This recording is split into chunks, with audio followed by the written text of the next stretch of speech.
ইন্নাল্লাযীনা ক্বালু রাব্বুনাল্লাহ, নিশ্চয় যারা বলে আমার পরওয়ারদিগার আল্লাহ, সুম্মাস্তাকামু, তারপরে যদি তার উপর অটল থাকতে পারে, তাতানাজ্জালু আলাইহিমুল মালাইকা আল্লা তাখাফু ওয়ালা তাহজানু ওয়া আবশিরু বিল জান্নাহ ওয়া আবশিরু বিল জান্নাতিল্লাতী কুনতুম তুআদুন। আমার আল্লাহ রব্বুল আলামিন ডাক দিয়ে বলেন, নিশ্চয় যারা বলে আমার পরওয়ারদিগার আল্লাহ, সুম্মাস্তাকামু, এরপরে যদি তার উপর অটল থাকতে পারে, তাতানাজ্জালু আলাইহিমুল মালাইকা, তাদের কাছে ফেরেশতারা অবতীর্ণ হবেন। ফেরেশতারা অবতীর্ণ হয়ে তাদেরকে বলতে থাকবেন, আল্লাহ তাখাফু ওয়ালা, তার বান্দা, ওরে আল্লাহর বান্দি, তোমার চিন্তার কোনো কারণ নাই, তোমার ভয়ের কোনো কারণ নাই। নাহনু আউলিয়াউকুম ফিল হায়াতিদ দুনিয়া ওয়া ফিল আখিরাহ, আমরা ফেরেশতার দলেরা দুনিয়ার মধ্যে তোমাকে সাহায্য সহযোগিতা করব, কিয়ামতের ময়দানে তোমাকে সাহায্য সহযোগিতা করব। দুনিয়ার মধ্যে যখন আমি আল্লাহ তোমাদের পেটের বুক দিয়েছিলাম, আমি আল্লাহ যখন ভয় ভীতি দেখিয়েছিলাম, আমি আল্লাহ যখন তোমাকে ধ্বংস করেছিলাম, আমি আল্লাহ যখন তোমার সম্পদ ধ্বংস করেছিলাম, আমি আল্লাহ যখন তোমার ফসলাদি ধ্বংস করেছিলাম, এমন মুহূর্তের মধ্যেও যখন তোমরা আল্লাহর উপর ধৈর্য ধারণ করেছো, আমার আল্লাহ রব্বুল আলামিন ডাক দিয়ে বলেন, ফেরেশতারা আসিয়া তোমাদেরকে বলতে থাকবেন, নাহনু আউলিয়াউকুম ফিল হায়াতিদ দুনিয়া, দুনিয়ার মধ্যে আমরা ফেরেশতারা তোমাকে সাহায্য সহযোগিতা করব। এর অর্থই হলো মৃত্যুর সময় যখন আসবে, মৃত্যুর সময় শয়তান প্রলোভন দিয়ে আমাদেরকে জাহান্নামের মধ্যে নিক্ষেপ করার পায়তারা চালিয়ে দিবে। এমন মুহূর্তে ফেরেশতারা আসিয়া বলতে থাকবে, ও আল্লাহর বান্দা, ও আল্লাহর বান্দি, তোমার চিন্তার কোনো কারণ নাই, তোমার ভয়ের কোনো কারণ নাই। দুনিয়ায় থাকাকালীন তুমি আল্লাহকে আল্লাহ বলে আহ্বান করেছ, আল্লাহর তরিকা মতো তুমি চলেছ, অতএব দুনিয়ার মধ্যে আমরা তোমাকে সাহায্য করব এবং কিয়ামতের ময়দানেও তোমাকে সাহায্য করব।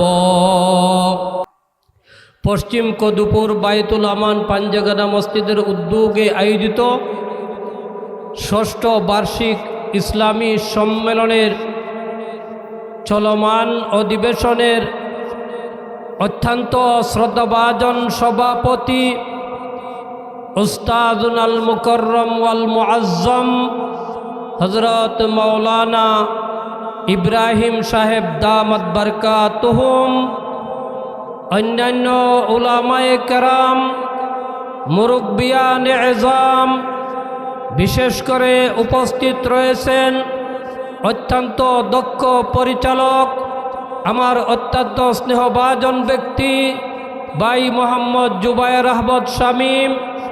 মাইকের আওয়াজ যতটুকু পর্যন্ত পৌঁছতেছে, পর্দানিশি আমার অত্যন্ত শ্রদ্ধা মা বোনেরা, সর্বপ্রথম আমি মহান রব্বুল আলামিনের শুকরিয়া জ্ঞাপন করছি যে মহান রব্বুল আলামিন আমাদেরকে দুনিয়ার সমস্ত ঝামেলা থেকে মুক্ত করে দিনই একটি মাহফিলে আসার, বসার, কোরআন ও হাদিস থেকে আলোচনা করার, কোরআন ও হাদিস থেকে আলোচনা শোনার সুযোগ দান করেছেন। সেজন্যে আকাশ বাতাস মুখরিত করে উচ্চ কণ্ঠে সকলে বলি আলহামদুলিল্লাহ। সাথে সাথে আমি আহ্বান করব, যারা রাস্তাঘাটে দাঁড়িয়েছেন আপনারা মাহফিলের ভিতরে বসে পড়ুন। আমি যে আয়াত তেলাওয়াত করেছি সেই আয়াতের দিকে ইঙ্গিত করে আলোচনায় যাওয়ার পূর্বে আপনাদের কাছে আমার একটি আবদার। সেই আবদারটি হলো, আজকের আলোচনাটা সুন্দর হোক, সেটা আপনারা চান কিনা চান না? সেটা আপনারা চান কিনা চান না? তাহলে আপনাদের জন্য একটি কাজ করতে হবে।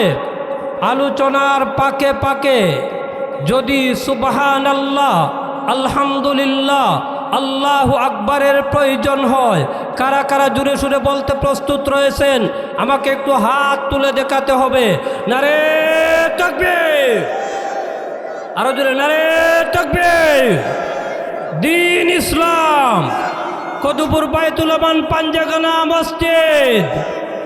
যাই হোক, এখন মাইকের আওয়াজও ঠিক আছে। আমি আপনাদের সামনে মানবতার মুক্তির সনদ মহাগ্রন্থ আল কোরআনের সবচাইতে বৃহত্তম সূরা সূরা বাকারার 155 নম্বর আয়াত তেলাওয়াত করেছি। সাথে সাথে মহানবী মুহাম্মদ রাসূলুল্লাহ সাল্লাল্লাহু আলাইহি ওয়াসাল্লামের অসংখ্য অগণিত হাদিস থেকে ছোট্ট একটি হাদিস পাঠ করেছি। তেলাওয়াতকৃত আয়াত এবং তেলাওয়াতকৃত হাদিসকে সামনে রেখে স্বল্প সময়ের ভিতরে আমি আলোচনা করার চেষ্টা করব। আল্লাহর কাছে তৌফিক চাই, আপনাদের কাছে দোয়া চাই। আসরের নামাজের পর থেকে আমাদের কদুপুরের কৃতি সন্তান উস্তাদুল আল মুকাররম ওয়াল মুআজ্জম হযরত মাওলানা ইব্রাহিম সাহেবের কাছ থেকে অত্যন্ত তাৎপর্যপূর্ণ আলোচনা শুনেছেন। মাগরিবের নামাজের পরে স্বল্প সময় দাউদপুর পূর্বপাড়া জামে মসজিদের সম্মানিত ইমাম ও খতিব হযরত মাওলানা সালেহ আহমদ সাহেবের কাছ থেকেও অত্যন্ত সুন্দরভাবে মালদ্বীপের ঘটনা শুনেছেন। আমার পরেও অনেক উলামায়ে কেরাম আসবেন। আজকের প্রধান অতিথি যিনি হবেন, শুধু নবীগঞ্জের গৌরব নয়, সারা বাংলার জননন্দিত মুফাসসিরে কুরআন হযরত মাওলানা নুরুল হক নবীগঞ্জি সাহেবও যথাসময় আমাদের মধ্যে উপস্থিত হবেন। এশার নামাজের আগ পর্যন্ত আমি আপনাদের সামনে তেলাওয়াতকৃত আয়াত এবং তেলাওয়াতকৃত হাদিসকে সামনে রেখে আলোচনা করার চেষ্টা করব। সভাপতি সাহেব সহ আপনাদের কাছে দোয়া চাই, আল্লাহর কাছে তৌফিক চাই। আমি যে আয়াত তেলাওয়াত করলাম, এই আয়াতের মধ্যে আল্লাহ রব্বুল আলামিন কয়েকটি জিনিসের কথা উল্লেখ করে যে কোন কোন জিনিস দ্বারা আল্লাহ আমাদেরকে পরীক্ষা করবেন, সেই পরীক্ষার কথা উল্লেখ করে আয়াতের শেষ অংশে আল্লাহ রব্বুল আলামিন সুসংবাদ দিয়েছেন, ওয়াবাশশিরিস সাবিরিন। আল্লাহ রব্বুল আলামিন বলেন, এই আয়াতের মধ্যে যেই সমস্ত জিনিসকে নিয়ে আল্লাহ রব্বুল আলামিন আমাদেরকে পরীক্ষা করবেন, এই সমস্ত পরীক্ষার মধ্যে যদি আমরা পাশ করতে পারি, তাহলে রসুলকে সম্বোধন করে আল্লাহ রব্বুল আলামিন বলেন, হে নবী, তাদেরকে আপনি সুসংবাদ দান করুন। সুবহানাল্লাহ। এবারে আসেন, কোন কোন জিনিস দ্বারা আল্লাহ আমাদেরকে পরীক্ষা করবেন আপনারা হাতের আঙ্গুলে করে গনে গনে ইয়াদ রাখবেন। হতে পারে যদি ইয়াদ রাখতে পারেন, এই ওয়াজটাই আপনাদের হেদায়েতের জন্য যথেষ্ট হয়ে যাব। আল্লাহ রব্বুল আলামিন 1 নম্বরে বলতেছেন, ওয়ালানাবলুওয়ান্নাকুম বিশাইইম মিনাল খাউফ। আমি আল্লাহ অবশ্যই তোমাদেরকে পরীক্ষা করব মিনাল খাউফ। খাউফ শব্দের অর্থ হলো ভয়ভীতি। হঠাৎ করে কোনো ভয়ভীতি দেখাইয়া আল্লাহ রব্বুল আলামিন আমাদেরকে পরীক্ষা করবেন। এই ভয় পাওয়ার পরে আমরা যদি সবুর করতে পারি, ধৈর্য ধারণ করতে পারি, আল্লাহ রব্বুল আলামিন বলেন, ওয়াবাশশিরিস সাবিরিন। 2 নম্বর হলো, ওয়ালানাবলুওয়ান্নাকুম বিশাইইম মিনাল খাউফি ওয়াল জু'। জু শব্দের অর্থ হলো পেটের বুক দিয়া আমি আল্লাহ তোমাদেরকে পরীক্ষা করব।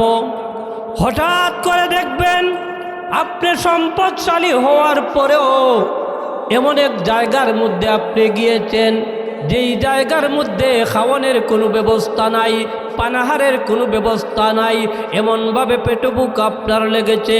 এই সময় যদি আল্লাহ রব্বুল আলামিনের উপর আপনি ধৈর্য ধারণ করতে পারেন, আপনি যদি এই সময় এতটুকু অনুভব করতে পারেন আমার রিজেকে এই সময় নাই, যার কারণে আল্লাহ রব্বুল আলামিন আমাকে পরীক্ষা করতেছেন, এই পেটের বুকের সময়ে যদি আল্লাহর প্রশংসা করতে পারেন, আমার আল্লাহ রব্বুল আলামিন ডাক দিয়ে বলেন ওয়াবাশশিরিস সাবিরিন, হে নবী ওই সমস্ত বান্দা বান্দীদেরকে সুসংবাদ দান করুন যারা নাকি নিতের পেটের বুকের সময়ও আমি আল্লাহকে তারা বলে নাই, আমি আল্লাহকে তারা আহ্বান করতেছে, তাদেরকে আপনি সুসংবাদ দান করুন।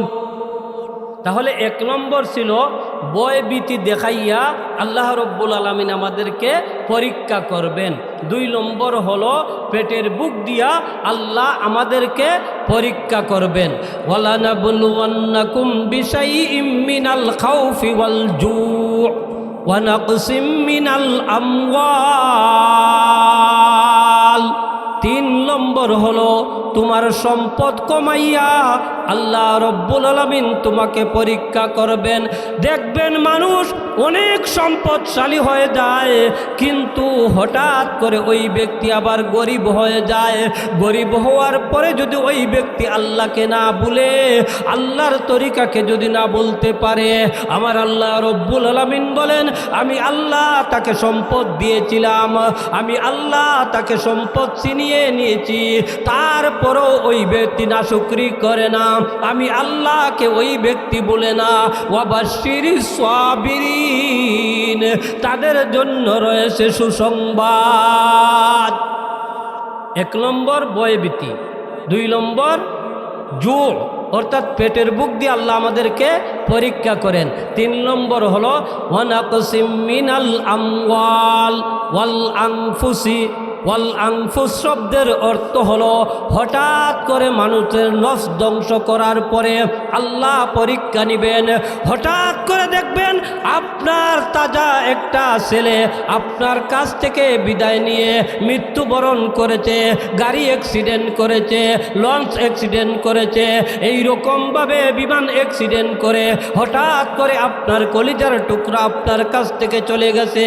এমন অবস্থায় যদি বান্দা এবং বান্দিরা রে তোমরা যদি আল্লাহ রব্বুল আলামিনকে বলো না, আল্লাহর প্রশংসা করো, আল্লাহ রব্বুল আলামিন আমার ছেলেকে দিয়েছিলেন, আল্লাহ রব্বুল আলামিন আমার ছেলেকে নিয়ে গেছেন, এমন অবস্থায় যদি তুমি আল্লাহকে গালিগুলাজ না করো, আমার আল্লাহ রব্বুল আলামিন বলেন ও বান্দা এবং বান্দিরা রে তোমরা এত বিপদে মুহূর্ত হওয়ার পরও আমি আল্লাহকে তোমরা বলো নাই, তাই তোমাদেরকে আমি আল্লাহ ক্ষমা করে দিব।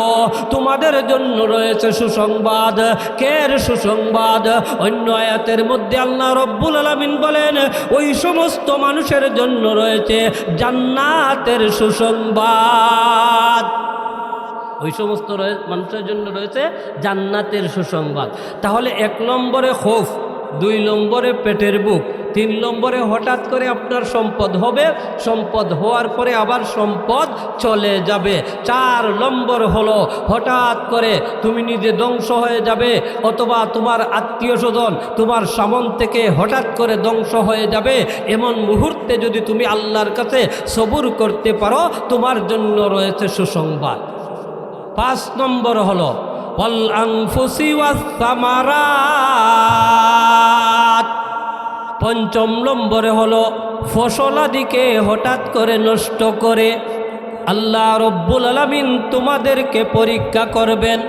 যেমন আমাদের সামনে বৈশাখ মাস আসতেছে, হঠাৎ করে দেখবেন অনেক মানুষের জমিনের মধ্যে ফসল হইতেছে, আবার হঠাৎ করে দেখবেন অনেক মানুষের ফসল ধ্বংস হয়ে গেছে। যখন আপনার ফসল ধ্বংস হয়ে যাবে আপনি যদি ধৈর্য ধারণ করতে পারেন, আপনি যদি ধৈর্য ধারণ করতে পারেন, আমার আল্লাহ রব্বুল আলামিন ডাক দিয়ে বলবেন, ও আমার বান্দা এবং বান্দিরা রে, আমি আল্লাহ তোকে সফল ফসল দিয়েছিলাম, আমি আল্লাহ তোকে তোর জমিনের মধ্যে দান দিয়েছিলাম। আসলে কিন্তু তুই জমিনের মালিক ছিলে না, আমি আল্লাহই সেই জমিনের মালিক ছিলাম। তোমার ফসলকে আমি যখন ধ্বংস করেছি, আমি আল্লাহ রিজেক দাতা, আমি আল্লাহ তোমাদের রিজেকের ব্যবস্থা করে দিব।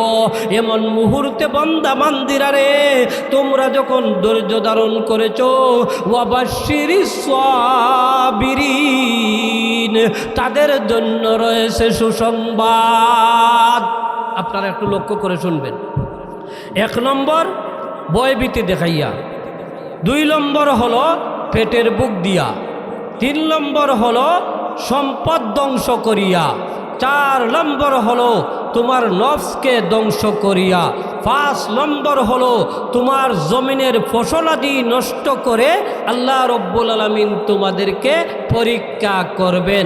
এই 5টা পরীক্ষার মধ্যে যদি কোনো মানুষ পাস করতে পারে, আল্লাহ রব্বুল আলামিন ঘোষণা দিয়েছেন ওয়াবাশশিরিস সাবিরিন, ওই সমস্ত মানুষের জন্য রয়েছে সুসংবাদ। এই জন্য এই সমস্ত জিনিস যদি আমাদের কাছ থেকে ধ্বংস হয়ে যায়, আমরা আল্লাহকে গালিগুলাজ করব না, আমি বলবো আমার তকদিরের মধ্যে ছিল। আপনারা জানেন এই বাংলাদেশের মধ্যে এমন মানুষ রয়েছে যারা হঠাৎ করে ধ্বংস হয়ে গেছে। আপনারা দেখেছেন একটা ফেরিঘাটের মধ্যে একটা লঞ্চ নদীর মধ্যে ডুবে গিয়েছে। এই নদীর মধ্যে ডুবে গিয়ে অনেক মানুষ দুনিয়া থেকে চলে গেছে। এই মানুষের আহাল যারা রয়েছে, মানুষের ওয়ারিসরা যারা রয়েছে, তারা যদি আজকে ধৈর্য ধারণ করতে পারে, তাদের উত্তম বদলা কাল কিয়ামতের ময়দানে আল্লাহ রব্বুল আলামিন তাদেরকে দান করবেন। চিল্লায়ে বলেন সুবহানাল্লাহ। আরো কয়েকদিন পূর্বে আপনারা দেখেছেন যে নোয়াখালী থেকে একটা বাস যখন আসতেছিল, বাংলাদেশ খেলাফত মজলিসের একজন উল্লেখযোগ্য কর্মী, উনার ভগ্নিপতি, উনার বোন, উনার বাগনা বাগনি সকল এক পরিবারের সকল একটা বাসের চাপায় তারা সবাই নিহত হয়ে গেছে। আল্লাহ যেন ওই সমস্ত নিহতদেরকে জান্নাত নসিব করুন, সকলে বলুন আমিন। আল্লাহ না করুক আজকে যদি আমাদের ভাই বেরাদর আত্মীয় স্বজনের এমন অবস্থা হয়, আমরা এই সময়ও আল্লাহকে গালিগুলাজ করব না, আল্লাহ রসুলকে নিয়ে কটাক্ষ করব না। আমি মনে করব এটা আমার জন্য পরীক্ষা। এই পরীক্ষার মধ্যে যদি আমি আপনি পাশ করতে পারি, আল্লাহ রব্বুল আলামিন ডাক দিয়ে বলেন ওয়াবাশশিরিস সাবিরিন, ওই সমস্ত বান্দা এবং বান্দীদের জন্য সুসংবাদ রয়েছে যারা নাকি ধৈর্য ধারণ করেছে। এই জন্য ভাইয়েরা আমার, ফসল নষ্ট হইলে, পেটের বুক লাগলে, ভয়ভীতি পাইলে, ভূমিকম্প হইলে, ভয়ভীতি পাইলে আমরা এই সময়ও আল্লাহকে ভুলবো না। প্রত্যেকটা মুহূর্তে মুহূর্তে আল্লাহকে আমরা স্মরণ রাখবো। আল্লাহ যেই রকম ভাবে বলেছেন ইন্নাল্লাযীনা ক্বালু রাব্বুনাল্লাহ, নিশ্চয় যারা বলে আমার পরওয়ারদিগার আল্লাহ, সুম্মাস্তাকামু, তারপরে যদি তার উপর অটল থাকতে পারে, তাতানাজ্জালু আলাইহিমুল মালাইকা আল্লা তাখাফু ওয়ালা তাহজানু ওয়া আবশিরু বিল জান্নাহ ওয়া আবশিরু বিল জান্নাতিল্লাতী কুনতুম তুআদুন। আমার আল্লাহ রব্বুল আলামিন ডাক দিয়ে বলেন, নিশ্চয় যারা বলে আমার পরওয়ারদিগার আল্লাহ, সুম্মাস্তাকামু, এরপরে যদি তার উপর অটল থাকতে পারে, তাতানাজ্জালু আলাইহিমুল মালাইকা, তাদের কাছে ফেরেশতারা অবতীর্ণ হবেন। ফেরেশতারা অবতীর্ণ হয়ে তাদেরকে বলতে থাকবেন আল্লাহ তাখাফু ওয়ালা, তার বান্দা, ওরে আল্লাহর বান্দি, তোমার চিন্তার কোনো কারণ নাই, তোমার ভয়ের কোনো কারণ নাই। নাহনু আউলিয়াউকুম ফিল হায়াতিদ দুনিয়া ওয়া ফিল আখিরাহ, আমরা ফেরেশতার দলেরা দুনিয়ার মধ্যে তোমাকে সাহায্য সহযোগিতা করব, কিয়ামতের ময়দানে তোমাকে সাহায্য সহযোগিতা করব। দুনিয়ার মধ্যে যখন আমি আল্লাহ তোমাদেরকে তোমাদেরকে পেটের বুক দিয়েছিলাম, আমি আল্লাহ যখন ভয় ভীতি দেখিয়েছিলাম, আমি আল্লাহ যখন তোমাকে ধ্বংস করেছিলাম, আমি আল্লাহ যখন তোমার সম্পদ ধ্বংস করেছিলাম, আমি আল্লাহ যখন তোমার ফসলাদি ধ্বংস করেছিলাম, এমন মুহূর্তের মধ্যেও যখন তোমরা আল্লাহর উপর ধৈর্য ধারণ করেছো, আমার আল্লাহ রব্বুল আলামিন ডাক দিয়ে বলেন, ফেরেশতারা আসিয়া তোমাদেরকে বলতে থাকবেন, নাহনু আউলিয়াউকুম ফিল হায়াতিদ দুনিয়া, দুনিয়ার মধ্যে আমরা ফেরেশতারা তোমাকে সাহায্য সহযোগিতা করব। এর অর্থই হলো মৃত্যুর সময় যখন আসবে, মৃত্যুর সময় শয়তান প্রলোভন দিয়ে আমাদেরকে জাহান্নামের মধ্যে নিক্ষেপ করার পায়তারা চালিয়ে দিবে। এমন মুহূর্তে ফেরেশতারা আসিয়া বলতে থাকবে, ও আল্লাহর বান্দা, ও আল্লাহর বান্দি, তোমার চিন্তার কোনো কারণ নাই, তোমার ভয়ের কোনো কারণ নাই। দুনিয়ায় থাকাকালীন তুমি আল্লাহকে আল্লাহ বলে আহ্বান করেছ, আল্লাহর তরিকা মতো তুমি চলেছ, অতএব দুনিয়ার মধ্যে আমরা তোমাকে সাহায্য করব এবং কিয়ামতের ময়দানেও তোমাকে সাহায্য করব। দুনিয়ার মধ্যে আল্লাহ তোমাদেরকে সাহায্য করবেন, কিয়ামতের ময়দানেও তোমাদেরকে সাহায্য করবেন। এই 5টা বিষয় নিয়ে আল্লাহ আমাদেরকে পরীক্ষা করবেন। এর মধ্যে একটা বিষয় হলো সম্পদ ধ্বংস করে আল্লাহ আমাদেরকে পরীক্ষা করবেন। এই জন্য আমার ভাইয়েরা, হঠাৎ করে আপনার সম্পদ ধ্বংস হওয়ার সম্ভাবনা রয়েছে, অতএব সেই সম্পদশালী টাকা সত্ত্বে এই সম্পদটাকে আল্লাহর রাস্তায় ব্যয় করতে হবে। ব্যয় করতে রাজি আছেন তো ইনশাআল্লাহ? কারণ এই সম্পদের মালিক আমিও নাই, আপনিও নাই। এই সম্পদের মালিক কে? একটু আওয়াজ দিয়ে বলেন না, সম্পদের মালিক কে? এ আমানত চন্দে রোজা নজদে মাস দর হকিকত মালিকে হর্ষয়ে খুদা আস। সম্পদ সম্পদ করতেছ, এই সম্পদের মালিক তুমিও নাই, আমিও নাই। এ আমানত চন্দে রোজা নজদে মাস দর হকিকত মালিকে হর্ষয়ে খুদা আস। এই সম্পদ আমাদেরকে আল্লাহ রব্বুল আলামিন মাত্র কয়েকদিন, কয়েক বছরের জন্য আমানত হিসাবে রেখে দিয়েছেন। শাইর বলতেছেন, দর হকিকত মালিকে হর্ষয়ে খুদা আস। প্রকৃতপক্ষে ওই সম্পদের মালিক হলেন একমাত্র আল্লাহ। প্রকৃতপক্ষে এই সম্পদের মালিক হলেন একমাত্র আল্লাহ। এই জন্য এই সম্পদটা সম্পদ থাকাকালীন আল্লাহর রাস্তায় ব্যয় করতে হবে। যদি তুমি সম্পদ আল্লাহর রাস্তায় ব্যয় করতে পারো, আল্লাহ রসুল সাল্লাল্লাহু আলাইহি ওয়াসাল্লাম হাদিসের মধ্যে উল্লেখ করেন, কালান নবী সাল্লাল্লাহু আলাইহি ওয়াসাল্লাম, আস-সাদাকাতু তারুদ্দুল বালা ওয়া তাজিদু ফিল উমর। রাসূল করিম সাল্লাল্লাহু আলাইহি ওয়াসাল্লাম বলেন, সদকার মাধ্যমে মানুষের বিপদ আপদ দূর হয়ে যায়, যাকাতের মাধ্যমে মানুষের বিপদ আপদ দূর হয়ে যায়। এই সমস্ত যাকাত দেওয়ার কারণে, সদকা খয়রাত করার কারণে মানুষের হায়াতের মধ্যে বৃদ্ধি পায়। সদকা খয়রাত করলে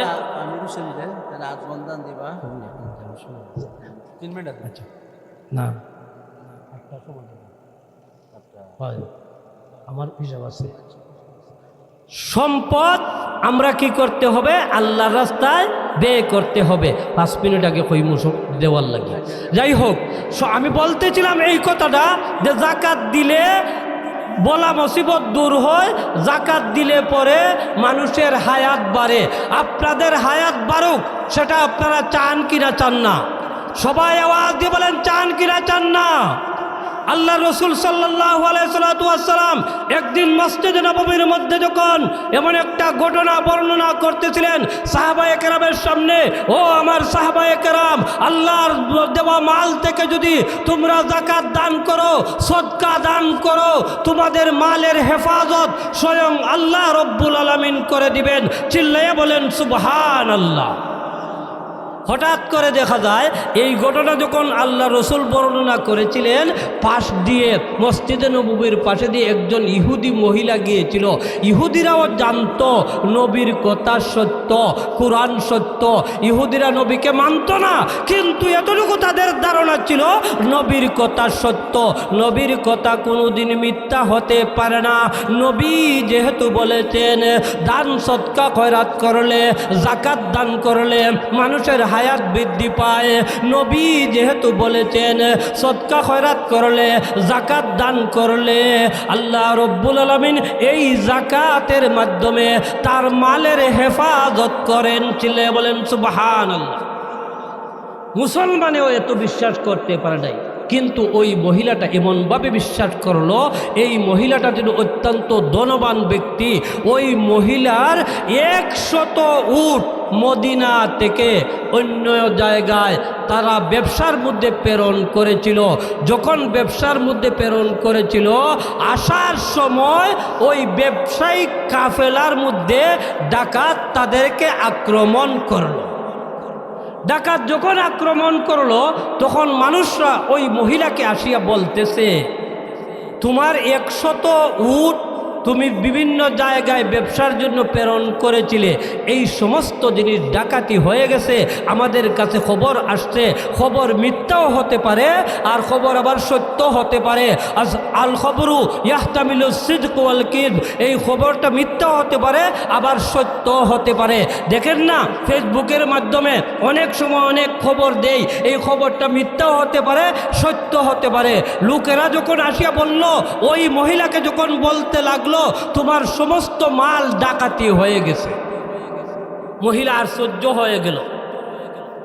মহিলা ডাক দিয়ে বলতেছে, আমার মাল ডাকাতি হতে পারে না, কারণ মুসলমানের নবী মুহাম্মদ মসজিদে নববীর মধ্যে ঘোষণা দিয়েছেন, যারা নাকি মালের যাকাত দান করবে তার মাল কোনোদিন ডাকাতি হতে পারে না, তার মাল কোনোদিন চুরি হতে পারে না, তার মাল কোনোদিন অপবিত্র হতে পারে না। এই মুহূর্তে যদি সত্য ঘটনা হয়ে থাকে, আমার মালগুলা যদি ডাকাতি হয়ে থাকে, আমি তোমাদের সামনে কসম করে বলতে পারি, এই মুহূর্তে আমি যাব মুহাম্মদের কাছে, মুহাম্মদের কলারে ধরে আমি মুহাম্মদকে কলার ধরে একটি টান দিব এবং একটি তাপ্পর মুহাম্মদের কানের মধ্যে দিয়ে আসব। আমার মাল ধ্বংস হতে পারে না। জীবনে কোনোদিন মুহাম্মদ মিথ্যা কথা বলে নাই, জীবনে কোনোদিন মুহাম্মদের কাছ থেকে মিথ্যা সংবাদ শুনি নাই। মুহাম্মদ যেহেতু বলেছে যাকাত দিলে এই সমস্ত মাল আল্লাহ রব্বুল আলামিন হেফাজত করবেন, অতএব আমি এই মুহূর্তে মসজিদে নববী চলে যাচ্ছি, মুহাম্মদকে জিজ্ঞাসা করব কেন আমার মাল ধ্বংস হয়ে গেছে।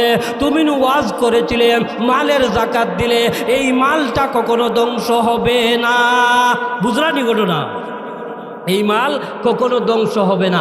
এই মুহাম্মদ সাল্লাল্লাহু আলাইহি সাল্লামের কাছে যখন ওই মহিলাটা যাওয়ার জন্য প্রস্তুতি নিল, তখন ওই মহিলা দেখতেছে তার 100 উটের মধ্যে প্রত্যেকটা উট নিরাপত্তার ভাবে নির্দ্বিধায় তার কাছে আসিয়া পৌঁছে গেছে। চিল্লায়ে বলেন না সুবহানাল্লাহ।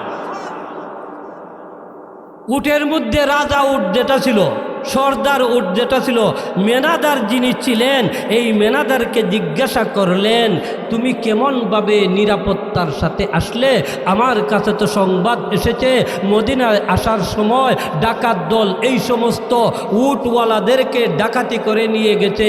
ওই মেনাদার বলতেছে, হে ম্যাডাম শুনেন শুনেন, আমরা যখন ব্যবসায়ী কাফেলা নিয়ে মদিনার দিকে রওনা হয়ে গেছি, আমি ছিলাম সমস্ত উটের রাজা উটের মধ্যে, অর্থাৎ উটের সর্দার যিনি ছিলেন, এই সর্দার উটের উপরে আমি বসেছিলাম। এমন অবস্থায় দেখতেছি হঠাৎ আমি যেই উটের মধ্যে ছিলাম, এই উটটা হঠাৎ করে মাটিতে ফুটে গেছে। এমন অবস্থায় উটটাকে আমি মারধর করি, যতই মারধর করি এই উটটা তো উঠতেছে না উঠতেছে না। হঠাৎ করে 1 থেকে 2 ঘন্টা পরে আবার এই উট স্বাভাবিকভাবে উঠে গেছে। উঠার সাথে সাথে এই উটটা যখন সামনে সামনের দিকে অগ্রসর হইতেছে, বাকি 99টা উট এই উটের পাছনে পাছনে আসতেছে। এমন অবস্থায় সামনের দিকে যখন অগ্রসর হই, সামনের দিকে অগ্রসর হয়ে আমার কাছে খবর এসেছে আমার আগে আগে যত মানুষের ব্যবসায়ী কাফেলা ছিল, সমস্ত মানুষের কাফেলার সম্পদকে, সমস্ত মানুষের উটকে ডাকাত দলেরা ডাকাতি করে নিয়েছে, কিন্তু আপনার একটা উটও ডাকাতি হয় নাই। বলেন না সুবহানাল্লাহ। আপনার একটা উটও ডাকাতি হয় নাই, সমস্ত মানুষের উট ডাকাতি হয়ে গেছে। এমন অবস্থা যখন হলো, ওই মহিলা বিশ্বাস স্থাপন করেছে, এ মুহাম্মদ বলেছিল কোন মানুষ যদি সদকা খয়রাত করে, মুহাম্মদ বলেছিল কোন মানুষ যদি নেশাব পরিমাণের মালিক হয়, মালিক হওয়ার পরে যদি এই মালিক হওয়ার পরে এই সম্পদের যাকাত দান করে, সম্পদ কোনোদিন ধ্বংস হবে না। আমি যদিও ঈমান আনি নাই, কিন্তু মুহাম্মদের কথা তো সত্য, এই কথা বিশ্বাস স্থাপন করে আমি আমার প্রত্যেকটা সম্পদের যাকাত পুঙ্খানুপুঙ্খানুভাবে হিসাব করে আমি দিয়েছি। তাই আমার বিশ্বাস হয়ে গেছে দুনিয়ার সমস্ত মানুষের মাল ডাকাতি হতে পারে, আমার মাল ডাকাতি হবে না। তাই মুহাম্মদের কথা যেন সত্য হয়েছে, এই মুহূর্তে তোমরা আমাকে মুহাম্মদের কাছে নিয়ে যাও, মুহাম্মদের হাত ধরে আমি কলিমা পড়ে মুসলমান হয়ে যাব। চিল্লায়ে বলেন না সুবহানাল্লাহ। সাথে সাথে ওই মহিলা কলিমায়ে তৈবা লা ইলাহা ইল্লাল্লাহু মুহাম্মাদুর রাসূলুল্লাহ, এই কলিমা পরে মুহাম্মদের হাতে ওই মহিলা মুসলমান হয়ে গেল। আমার বন্ধুগণ লক্ষ্য করে শুনুন, আজকে এই মঞ্চ থেকে আমি আপনাদেরকে খোদার কসম করে বলতেছি, কুরআন হাদিস থেকে যা পরে আমরা পেয়েছি, কুরআন হাদিস থেকে আমরা যা জানতে পেরেছি, কোন মানুষ যদি সদকা খয়রাত করে অবশ্যই তার বড় বড় বিপদ থেকে এই সদকা খয়রাত থেকে হয়, সদকা খয়রাতের কারণে আল্লাহ রব্বুল আলামিন হেফাজত করবেন। বর্তমান বিশ্বের মধ্যে ইরান থেকে এবং আমেরিকার সাথে বিশ্বযুদ্ধ লেগে যাচ্ছে, এমন অবস্থায় আপনি আমার ভাই বেরাদর আত্মীয় স্বজন মিডিল ইস্টের বিভিন্ন জায়গার মধ্যে তারা রুজি রোজগার করার জন্য গিয়েছে। আপনি যদি আজকে এই মাহফিলের মধ্যে তাদের নাম ধরে ধরে তাদেরকে আল্লাহ রব্বুল আলামিন হেফাজত করবেন, এমন অবস্থায় যদি আজকে কদুপুর, পশ্চিম কদুপুর, বায়তুল আমান, পাঞ্জেগানা মসজিদের মধ্যে দান করতে পারেন, খোদার কসম এই সমস্ত দান খয়রাত করার কারণে আপনার ছেলে মেয়ে, আপনার আত্মীয় স্বজনকে আল্লাহ রব্বুল আলামিন বড় বড় বিপদ থেকে মুক্তি দান করবেন। এই জন্য দান খয়রাত করতে রাজি আছেন তো?